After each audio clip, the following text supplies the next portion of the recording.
refusons de faire comme si de rien n'était, exigeant la validation pour toutes et tous.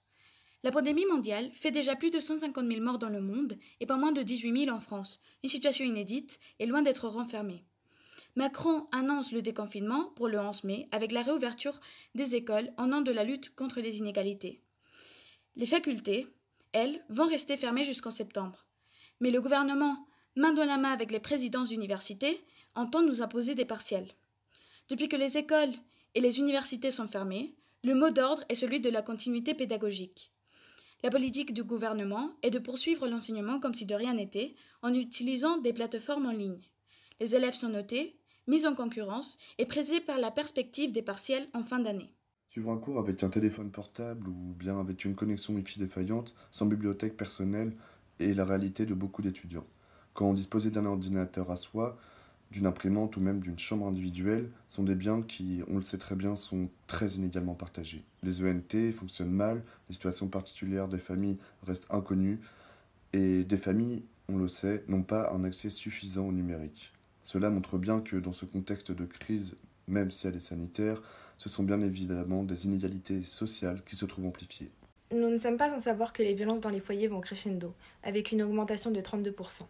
Et la réponse du gouvernement, avec l'annonce des plans d'accompagnement pour les victimes, fait écho à la mise en place d'une cellule médico-psychologique. Des mesures hypocrites qui ne prennent pas en considération la situation matérielle dans laquelle se trouvent les victimes de violences, les personnes en souffrance ou encore l'hôpital public après des années de casse du système de santé. Cette réalité ne peut être niée ni oubliée. De nombreux étudiants dont les revenus dépendaient de jobs précaires se retrouvent aujourd'hui sans moyen de payer leur loyer. D'autres, continuant de travailler et chaque jour exposés au virus, ont dû quitter leur logement crous ou celui de proches physiquement vulnérables.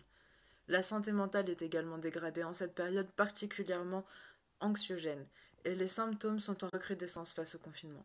La continuité pédagogique est en total décalage avec la réalité d'une épidémie. Et face à cette situation exceptionnelle, nous, étudiantes et étudiants de psychologie et psychanalyse de plusieurs facs, nous exigeons la validation pour tous de l'année, que la note du second semestre soit celle du premier, pour ceux qui n'ont pas validé, l'attribution de la note de 10 et l'annulation des rattrapages, la suppression de la sélection à l'entrée du master avec une augmentation des quotas et des moyens dans les universités. Étudiantes en psycho, nous avons un rôle à jouer aux côtés des travailleurs de la santé.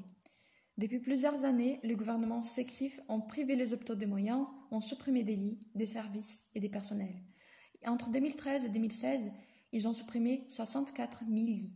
Mais ils ont aussi baissé les embauches et gelé les salaires. C'est un hôpital démantelé et des soignants épuisés qui se retrouvent aujourd'hui à devoir gérer la crise. Le gouvernement, dans la droite lignée des années précédentes, n'a mis en place aucun plan sérieux. Pas de dépistage massif, pas de masques pour les soignants.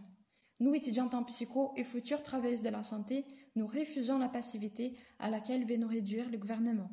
Et nous apportons tout notre soutien au personnel soignant.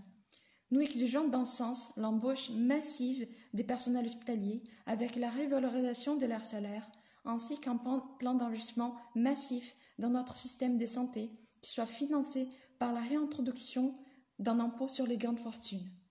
Nous refusons l'union nationale et nous exigeons des universités qu'elles mettent tous leurs moyens techniques et académiques pour servir à l'affrontement de la crise, au service de tous les travailleurs qui sont en première ligne.